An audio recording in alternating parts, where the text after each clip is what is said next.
Hello everyone, crack TET के channel पे आप सभी का स्वागत है।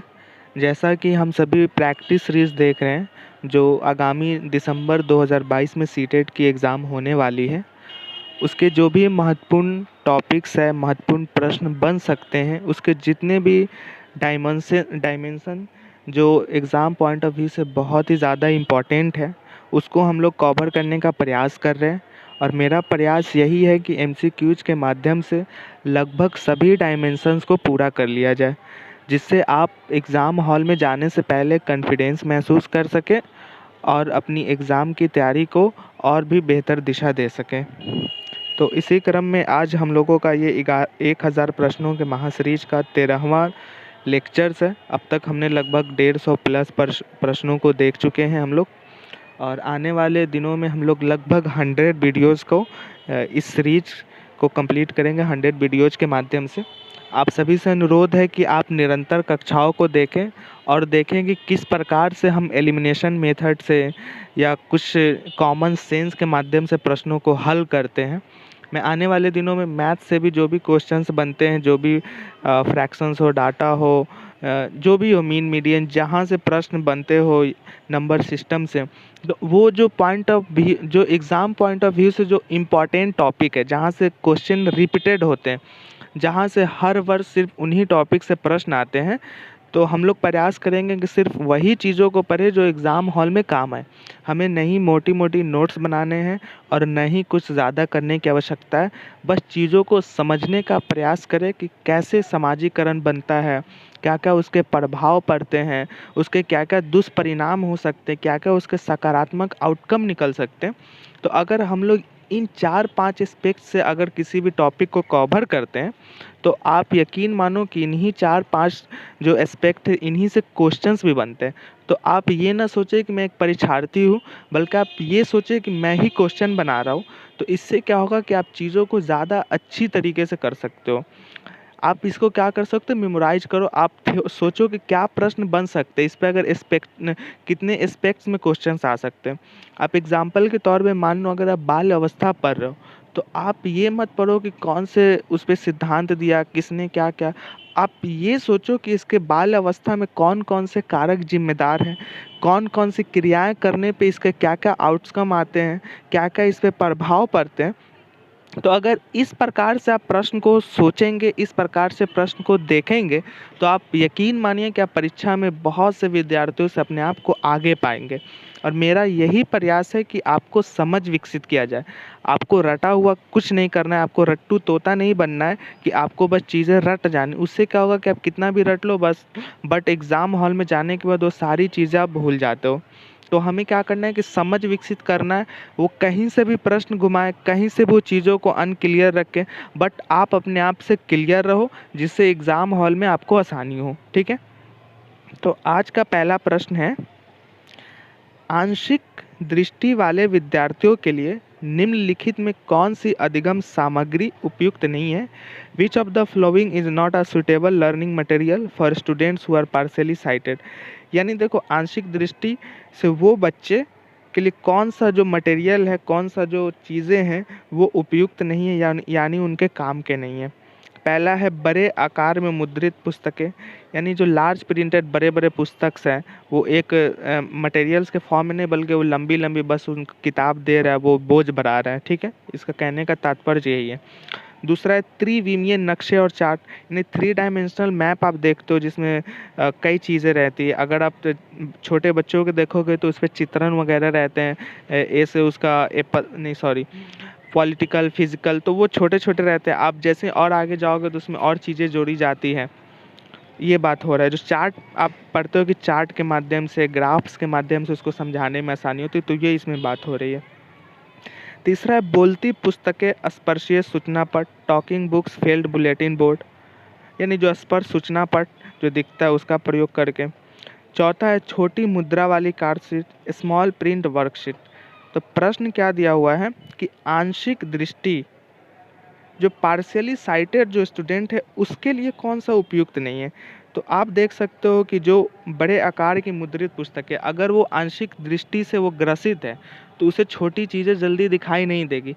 तो उसे हम क्या कर सकते हैं कि बड़े बड़े आकार के फॉर्म में अगर हम चीज़ें उसको प्रस्तुत करते हैं तो उससे उनको क्लियर दिखेगा। आप देखते हो कि जब आँख से कि कोई चीज़ नहीं पारदर्शिता तौर पे दिख पाती है तो हम जब आई डॉक्टर्स के पास जाते हैं तो वो भी हमें जूमिंग करके वो चीज़ें दिखाते हैं कि आपको दिख रहे हैं कि नहीं। तो पहला ऑप्शन तो सही है, तो ये तो नहीं होगा इसका उत्तर। दूसरा है त्रिविमीय नक्शे और चार्ट। देखो नक्शे और चार्ट पे जो चीज़ें रहती है वो बड़े बड़े चीज़ों में दिखाई जाती है। उनको क्या जाता है, एक माइंड मैप क्रिएट किया जाता है कि देखो इस प्रकार से चीज़ें स्पष्ट किया हुआ है, तो ये भी सही है। तीसरा है बोलती पुस्तकें या अस्पर्शीय सूचना पट। बोलती पुस्तकें का यहाँ आशय है कि वैसी चीज़ें जो उसे समझा सके, ठीक है। उन पुस्तकों का एक आप देख रहे हो कि आजकल एलेक्सा वगैरह, गूगल असिस्टेंट, तो इन ये भी बहुत ही मदद कर रहे हैं बच्चों को, ठीक है। तो ये स्पर्शीय सूचना जो स्पर्श दिखता हो, जो स्पर्श बोर्ड पे लिखा हुआ हो, तो अगर स्पष्ट दिखेगा तो आंशिक दृष्टि वाले बच्चों के लिए लाभदायक होगा। तो ये तीनों होंगे।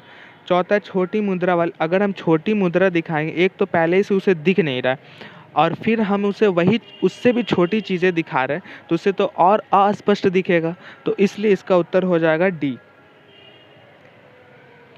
अगला प्रश्न है, अध्यापकों को कक्षा में बहुभाषीयता को बहुभाषीयता को डैश समझना चाहिए।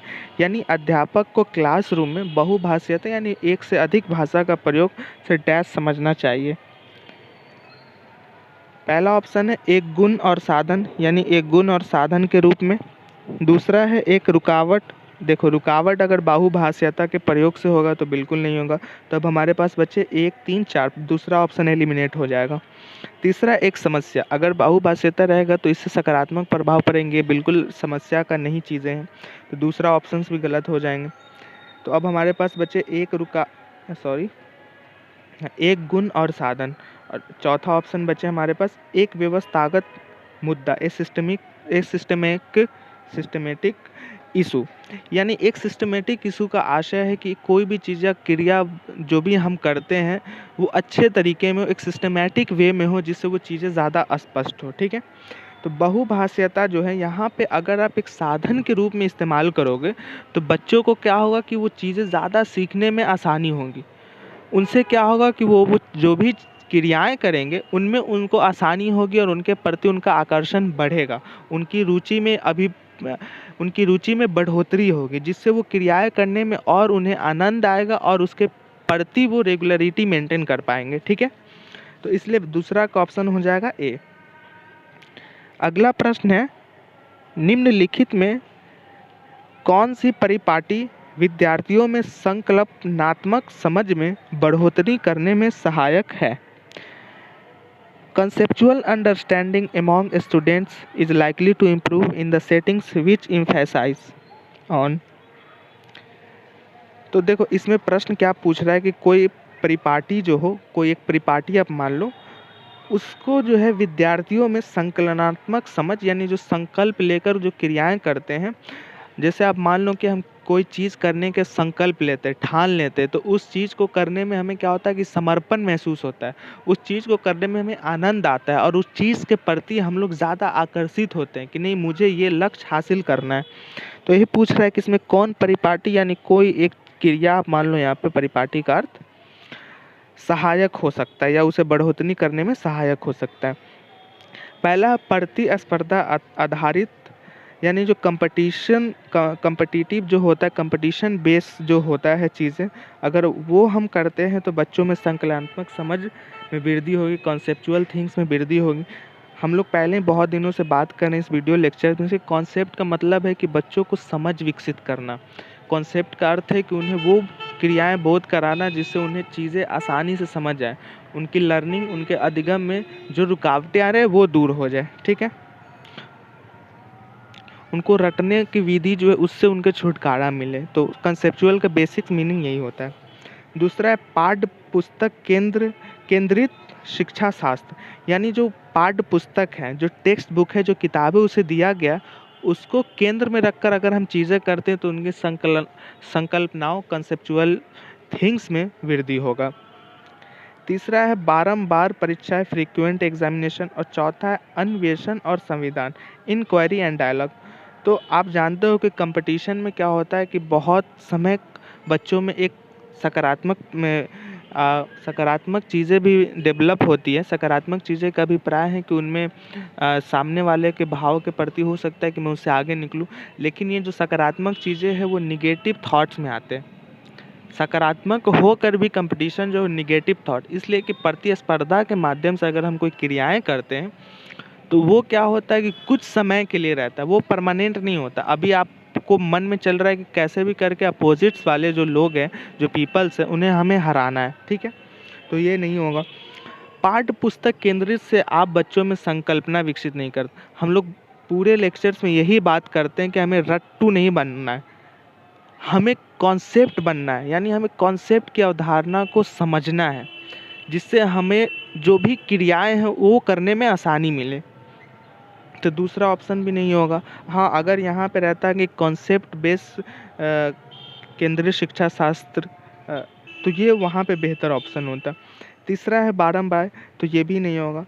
तो अब हमारे पास है डायलॉग्स। अगर आप डायलॉग करते हो, इंक्वायरी करते हो, तो इंक्वायरी में आप देखते हो कि आपके अंदर एक कॉन्फिडेंस लेवल बूस्टअप होता है। आपके मन में जो शंकाएं रहती है, जब आप डायलॉग यानी जब आप भाषण देते हो या आप किसी से बात करते हो, तो आपके मन में जो चीज़ें हैं वो उभार कर आती हैं और आप उसे दूर करते हो और नई नई चीज़ें सीखने के प्रति सीखने के लिए आप सीखने के लिए आप प्रयास करते हैं, ठीक है।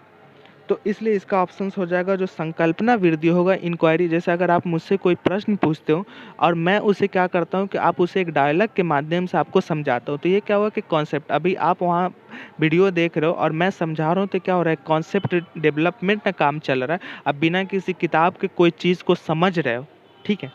तो इसलिए 3 का ऑप्शन हो जाएगा डी। 4 है क्वेश्चन, बच्चों के अधिगम में शारीरिक स्वास्थ्य और सामवेगिक अवस्था डैश है। यानी जो फिजिकल एंड इमोशनल हेल्थ जो बच्चे में है, फिजिकल शारीरिक जो क्रियाएं करते हैं और इमोशनल के मतलब जो इमोशनल उस पर प्रभाव पड़ते हैं, इमोशनल इंटेलिजेंस इथिक्स के वर्ल्ड में कहा जाता है। यहाँ पे इथिक्स का जो इमोशनल हेल्थ के बारे में बात किया जा रहा है, यहाँ पे इंटेलिजेंस की बात नहीं है। तो वो बच्चे में क्या है, ठीक है। पहला है कि कोई प्रभाव नहीं होता, doesn't have any influence on. दूसरा है प्लेज एन इम्पॉर्टेंट रोल। तीसरा है कि कोई आपसी संबंध नहीं है, नॉट रिलेटेबल टू, माने किसी से संबंध नहीं है। और चौथा है कि भूमिका नगण्य है, यानी उसका भूमिका जो है वो शून्य है, ठीक है, यानी कोई भूमिका नहीं है। तो देखो, बच्चों में जो अधिगम जो है वो शारीरिक स्वास्थ्य और सामवेगिक जो अवस्था होता है, जो फिजिकल एंड इमोशनल जो चीज़ें होती हैं, वो हेल्थ पे कहीं ना कहीं उसके प्रभाव पड़ता है, कहीं ना कहीं एक महत्वपूर्ण भूमिका निभाता है, जिससे वो शारीरिक जो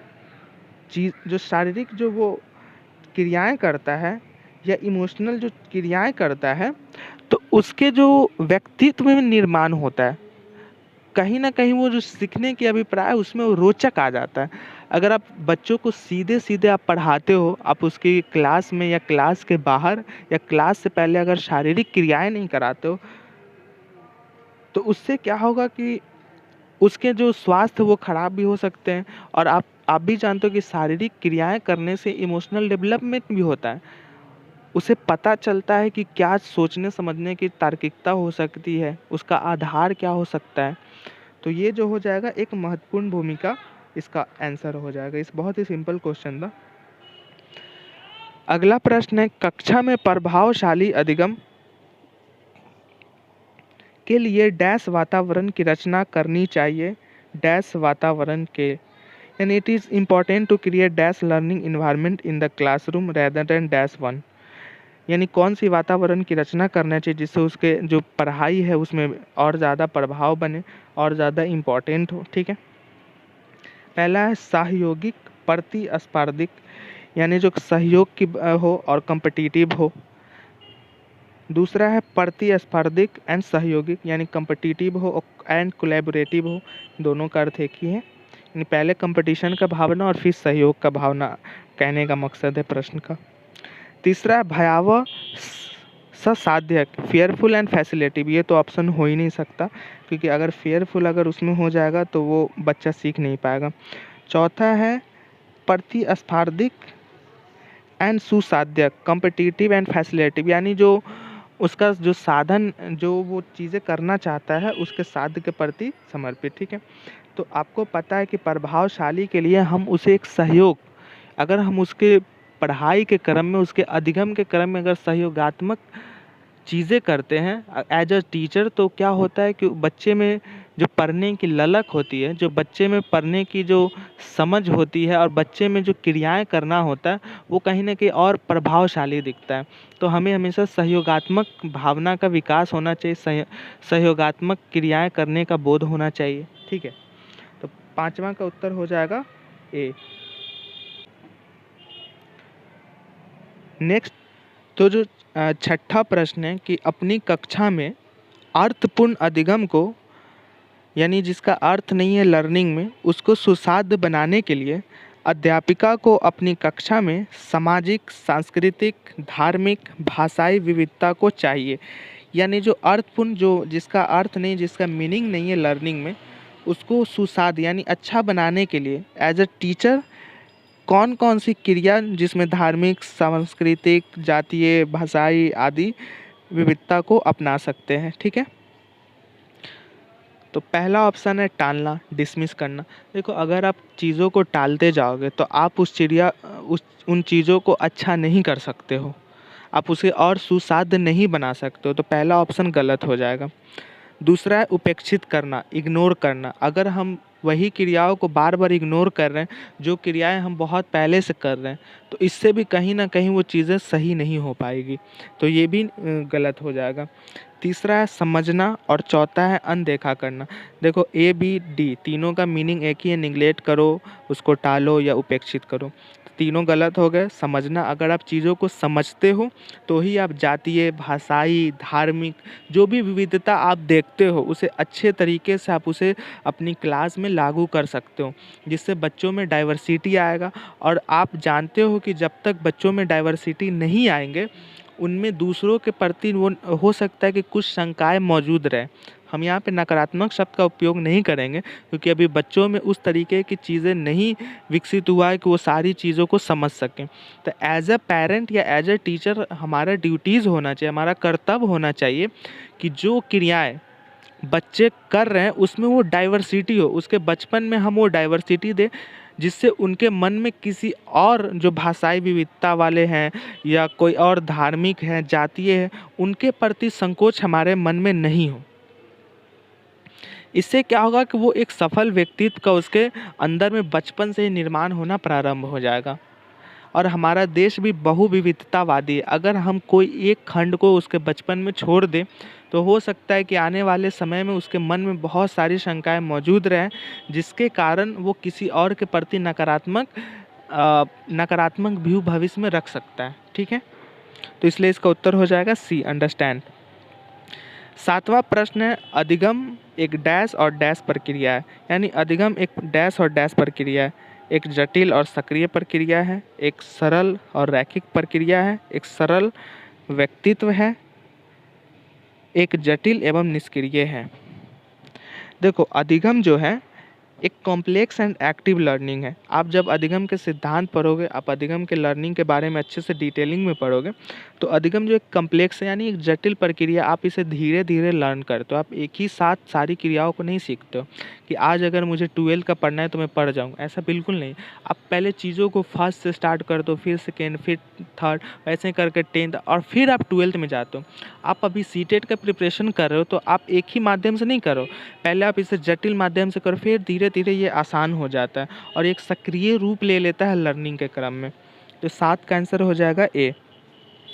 अगला प्रश्न है, एक डैश कक्षा में अध्यापिका अपनी शिक्षा शास्त्र व आकलन की विधियों को विद्यार्थियों की व्यक्तिगत ज़रूरतों के अनुसार परिवर्तित करती है।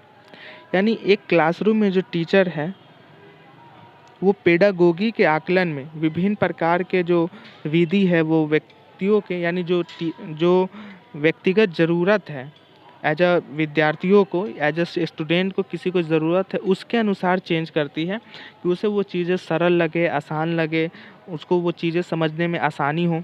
तो इसका क्या अभिप्राय है? पहला है अध्यापक केंद्रित। देखो टीचर सेंट्रिक तो है नहीं, पहले इसमें प्रश्न में कह चुका है कि अध्यापक विद्यार्थी के लिए कर रही है, तो पहला ऑप्शन ऐसे ही गलत हो जाएगा। दूसरा है प्रगतिशील। बिल्कुल हो सकता है, अगर वो उसके अनुसार चीज़ें चेंज कर रही है विद्यार्थी के अनुसार, तो हो सकता है उसमें जो प्रोग्रेसिव माइंड डेवलप हो सकता है वो उसके प्रति सीखने का और ज़्यादा मन हो और ज़्यादा एक्टिवनेस उसके व्यवहार में आए। तीसरा है पाठ्य पुस्तक केंद्रित। यहाँ पे विद्यार्थी केंद्रित है तो सी भी नहीं होगा। चौथा है व्यवहारवादी। देखो शिक्षा का जो मेन जो लक्ष्य है वो है कि उसे प्रोग्रेसिव बनाए, उसको तार्किक विचार विकसित करे, उसको बिहेवियरल डिसिप्लिन ये सब विकसित करे, ना कि उसे व्यवहारिक बनाना है। व्यवहार तो बनाना वो समाजीकरण से आएगा कि वो किस प्रकार से, या परिवार से आएगा, पीयर ग्रुप से आएगा, स्कूल से आएगा। लेकिन यहाँ पे बात हो रही अधिगम का। आप हमेशा प्रश्न में अच्छे से पढ़े, आप चीज़ें सीखें कि उसमें अधिगम दिया हुआ है, बाल केंद्रित दिया हुआ है, या शिक्षण विद्या दिया हुआ, कि जो दिया हुआ उसके अकॉर्डिंग ही आप ऑप्शन देखें। ये तो पेडागोगी का एक बहुत बड़ा खासियत है कि लगभग सभी ऑप्शंस के सार एक ही होते हैं, लेकिन हम क्या करते हैं, गलत कर बैठते हैं। ठीक है, तो इसका उत्तर हो जाएगा बी। अगला प्रश्न है, भाषा के अर्जन एवं विकास के लिए सर्वाधिक संवेदनशील अवधि कौन सी है? The must critical period of acquisition and development of languages. यानी जब हम भाषा को अर्जित करते हैं या विकास के लिए कौन एक जो एक्विजिशन जो है, कौन जो क्रिटिकल पीरियड जो है उसमें अवधि है। ठीक है, पहला है जन्म पूर्व अवधि, दूसरा है प्रारंभिक बाल्यावस्था, तीसरा है मध्य बाल अवस्था, चौथा है किशोरावस्था। देखो आप में ये पूछ रहा है कि सबसे संवेदनशील, यानी बच्चा के लिए भाषा सीखना एवं उसको अर्जित करना सबसे संवेदनशील क्या है? जन्म पूर्व अवधि। अभी वो जन्म लिया ही नहीं तो पूर्व अवधि से तो यहाँ बात ही नहीं हो सकता, तो पहला ऑप्शन गलत है। प्रारंभिक बाल अवस्था। देखो प्रारंभिक बाल अवस्था में क्या होता है कि बच्चों को चीज़ें समझने में बहुत कठिनाई होती है, बच्चों को बहुत सी क्रियाएं जो होती है वो समझ भी नहीं आती। अगर आप उसे ए सिखाओगे तो वो उसे कहेगा ये ए क्या है, क क्या है, नंबर्स क्या हैं, तो अल्फ़ाबेट क्या है, तो वो उसे सीखने में क्या होता है कि बहुत कठिनाई होती है। तीसरा है मध्य बाल अवस्था। मध्य बाल अवस्था में कुछ चीज़ें सीख गया होता है और कुछ चीज़ों को सीखने की ओर अग्रसर होता है, समझने की ओर अग्रसर होता है। और किशोरावस्था में होता है कि वो उसे कोई चीज़ को एक्शंस में लाता है। ठीक है, तो इसलिए इसका उत्तर हो जाएगा प्रारंभिक बाल अवस्था। अगला प्रश्न है कि निम्नलिखित में से किस मनोवैज्ञानिक ने प्रस्तावित किया है कि बच्चों का चिंतन गुणात्मक रूप से वयस्कों की अपेक्षा अलग होता है? यानी मनोवैज्ञानिक ने एक सिद्धांत दिया है जिसमें बच्चा जो चिंतन करता है वो वयस्कों यानी जो यंग लोग जो हैं, जो एडल्ट लोग हैं, उनके अपेक्षा कितना अलग होता है। तो इसमें ऑप्शंस क्या दिया हुआ है, वो ये पूछ रहा है किसने दिया है।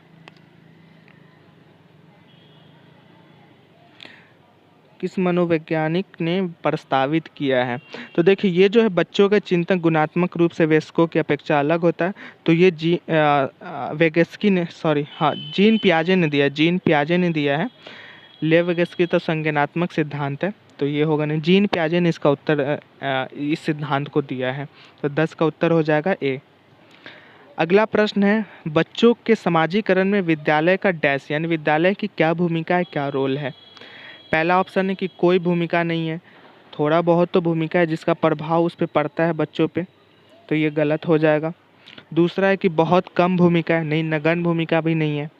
तीसरा है प्राथमिक कारक, यानी प्राइमरी आप जानते हो कि परिवार होता है, तो ये भी नहीं होगा। तो हमारे पास क्या बच गया, डी, यानी द्वितीय कारक में ही आते हैं। पहला प्राइमरी होता है परिवार, और परिवार के बाद जो भी चीज़ें जो बच्चा समाजीकरण में, जैसे वो समाज के अंग हो, पीयर ग्रुप्स हो, स्कूल्स हो, ये जो भी आसपास के जो उसके आस पड़ोस के लोग हैं, वो सारी द्वितीयक में आते हैं। तब इसको भी याद रख लेंगे कि प्राइमरी में कौन आता है, सेकेंडरी में कौन आता है। 11th का उत्तर हो जाएगा डी। 12 है, कक्षा में परिचर्चा के दौरान एक शिक्षक प्रायः लड़कियों की तुलना में लड़कों पर अधिक ध्यान देता है, यह किसका उदाहरण है? यानी जो कक्षा में जब परिचर्चा यानी किसी टॉपिक पे चर्चा होता है तो एक शिक्षक है वो लड़कियों की तुलना में लड़कों पर ध्यान देता है। तो ये किसका उदाहरण है? पहला ऑप्शन है जेंडर पक्षपात का, दूसरा ऑप्शन है जेंडर पहचान का, तीसरा है जेंडर संबंधता का और चौथा है जेंडर समरूपता का। आप इसमें स्पष्ट देख रहे हो कि एक शिक्षक लड़कियों की तुलना में लड़कों पर ध्यान देता है, यानी वो कहीं ना कहीं पक्षपात कर रहा है कि वो लड़कों पे ज़्यादा ध्यान दे रहा है और लड़कियों पे ध्यान नहीं दे रहा है। इसका उत्तर हो जाएगा ए। जेंडर पहचान का आप अर्थ जानते हैं कि वो स्त्रीलिंग है या पुरुष है। जेंडर संबंधता का आपको अर्थ पता है कि वो किससे रिलेवेंस है, ठीक है ना, किससे वो अटैच करता है। जेंडर समरूपता। अगला प्रश्न है संवेग एवं संज्ञान एक दूसरे से डैश है। तो संवेग एवं जो संज्ञान है वो एक दूसरे से इम्बॉडीड है, सन्निहितता है। तो देखो इसका जो उत्तर है वो है सन्निहित। सन्निहित का मतलब होता है अलग होना, ठीक है। अगला प्रश्न है एक समावेशी कक्षा में एक शिक्षक को विशिष्ट शैक्षिक योजनाओं को, यानी एक समावेशी जिसमें सभी प्रकार के एक समावेशी जो कक्षा है इंक्लूसिव क्लासरूम है उसमें एक विशिष्ट यानी जो एक विशिष्ट शिक्षक शैक्षिक योजनाओं यानी जो इंडिविजुअलाइज्ड एजुकेशन प्लान है वो क्या होना चाहिए? पहला है तैयार नहीं करना चाहिए। पहला ही जो ऑप्शन है वो निगेटिव है तो तैयार नहीं करना चाहिए, तो पहला ऑप्शन एलिमिनेट हो जाएगा, ये गलत हो जाएगा। दूसरा है कभी कभी तैयार करना चाहिए। अगर आप कभी कभी तैयार करोगे तो बच्चों में कैसे वो एक अच्छा जो इंक्लूसिव क्लासरूम का इन्वायरमेंट है वो कैसे क्रिएट हो पाएगा, तो दूसरा भी ऑप्शन एलिमिनेट हो जाएगा। तीसरा है सक्रिय रूप से तैयार करना। तो बिल्कुल अगर आप एक्टिवली किसी को प्रिपेयर करते हो किसी चीज़ के प्रति, एक समावेशी शिक्षक समावेशी कक्षा के प्रति जिसमें सभी चीज़ सक्रिय रूप से अगर कार्य करते हैं तो कहीं ना कहीं उसके विकास में बहुत ही ज़्यादा फायदेमंद रहेगा। चौथा है तैयार करने के लिए हतोत्साहित। अगर हतोत्साहित करेंगे तो कैसे समावेशी कक्षा का संचालन हो सकेगा। तो निगेटिव थॉट्स जहाँ भी आए अब 90% चांसेस रहता है कि वो ऑप्शन गलत होते हैं। तो इसका उत्तर हो जाएगा सी। आज का अंतिम प्रश्न है रूही हमेशा समस्या के एकाधिक समाधानों के बारे में सोचती है। इनमें से काफ़ी समाधान मौलिक होते हैं। रूही किन गुणों का प्रदर्शन कर रही है? देखो हमने लगभग प्रश्नों में ये स्टेटमेंट वाला प्रश्नों को ऐड किया है। इसका कारण ये है कि इस बार के एग्ज़ाम में बहुत सारे प्रश्न स्टेटमेंट्स आए हैं, तो मैंने इसलिए स्टेटमेंट वाले प्रश्न को ऐड किए हैं कि आपको समझ में आए कि स्टेटमेंट से प्रश्न बनते कैसे हैं और स्टेटमेंट का उत्तर निकलता कैसे है ईजिली वे में। आप यहाँ देख रहे हो कि ये रूही के बारे में सोच रही है। रूही जो सोच रही है तो वो कैसे सोचती है और उसका क्या समाधान निकालती है। प्रश्न का अभिप्राय ये है, दो वर्ड है इसमें, एक समस्या और एक समाधान। पहला ऑप्शन है सृजनात्मक विचारक यानी क्रिएटिव थिंकिंग है इसमें। अभिसारिक विचारक। तीसरा अनन्य विचारक। अनन्य विचारक का मतलब है कि वो रिजिड यानी कट्टरता, ठीक है। चौथा है आत्म केंद्रित विचारक यानी किसी को अपने आप को केंद्र में रखकर, ठीक है। तो हम लोग फिर से प्रश्न पढ़ते हैं। रूही हमेशा समस्या के एकाधिक, यानी जो रूही जो है समाधानों, एकाधिक समाधान यानी जो मल्टीपल सॉल्यूशन यानी एक से ज़्यादा किसी समस्या को सॉल्यूशन के रूप में वो सोचती है। तो ये क्या हुआ कि वो उसके डाइवर्सिटी को दर्शा रहा है, उसकी क्रिएटिविटी को दर्शा रहा है कि वो एक ही प्रश्न को, एक ही समस्या को कई माध्यम से उत्तर देने का प्रयास कर रही है, ठीक है। इनमें से काफ़ी समाधान मौलिक होते हैं यानी जो ज़्यादा जो इसके उत्तर होते हैं वो सही होते हैं, ठीक है। रूही किन गुणों को प्रदर्शन कर रही है, यानी जो इसमें जो है वो जो क्रियाएं कर रही है रूही, वो उसके कौन से कैरेक्टर हैं, उसके कौन से गुण हैं जिसको वो शो कर रही है, ठीक है। तो इसमें दिया हुआ क्रिएटिव थिंकिंग, तो यही 15 का उत्तर हो जाएगा ए, क्योंकि वो क्रिएटिव माइंड सोच रही है कि एक से अधिक उत्तर दे रही है, एक से अधिक समस्याओं के समाधान के रूप में प्रदर्शित कर रही है। तो आज हमने बहुत ही इम्पोर्टेंट प्रश्नों को देखा है और अभी तक हमने जितने भी प्रश्नों को किया है वो सब कहीं न कहीं जब आप एग्ज़ाम हॉल में जाओगे तो आप उससे पहले सभी प्रश्नों को एक बार पढ़ लेना, नहीं तो आप स्पीड में 1.5 या 2 के मल्टीपल स्पीड में आप इस वीडियो लेक्चर्स को देखना एक बार एग्ज़ाम में जाने से पहले ज़रूर। अब देखना कि ज़्यादातर प्रश्न डायरेक्टली यहाँ से पूछे जाएंगे, नहीं तो इनडायरेक्टली सिर्फ वर्ड चेंज रहेंगे और प्रश्न आप देखना कि 90%, मैं दावे के साथ कह रहा हूँ 90% इसी के इर्द गिर्द प्रश्न रहेंगे। आपके लैंग्वेज पेपर में मैं नहीं जानता कि किसके क्या लैंग्वेज पेपर है, लेकिन मैं फिर भी कुछ लैंग्वेज पेपर जैसे उर्दू और इंग्लिश का कैसे उसमें प्रश्न हल करते हैं, मैंने उर्दू और इंग्लिश को अच्छे से पढ़ा और उर्दू में खैर मेरा लैंग्वेज पेपर भी था, तो उस पर मैं बताऊंगा कि कैसे आप 10 से 20 वर्ड में ही दोनों लैंग्वेज पेपर को आसानी से कर सकते हो। ठीक है।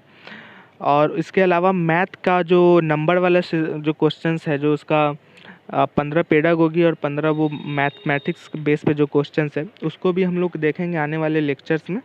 बस आप थोड़ा संयम रखेंगे और इसको वीडियो को लाइक कर देंगे और अपने मित्रों को भी ज़रूर शेयर कीजिए, जिससे उन्हें भी लाभ हो।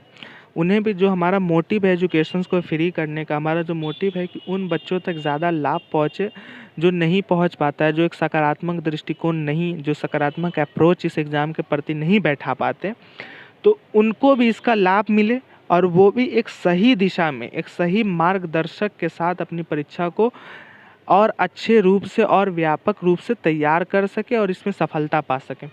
देखो, आप एग्ज़ाम में बहुत सारी चीज़ें पढ़ते हो, लेकिन अगर आपके पास एक गाइड नहीं है, आपके पास एक मेंटर नहीं है जो आपको अच्छे से गाइड करे, तो आप इस परीक्षा को, आसान परीक्षा को भी टफ बना दे रहे हो।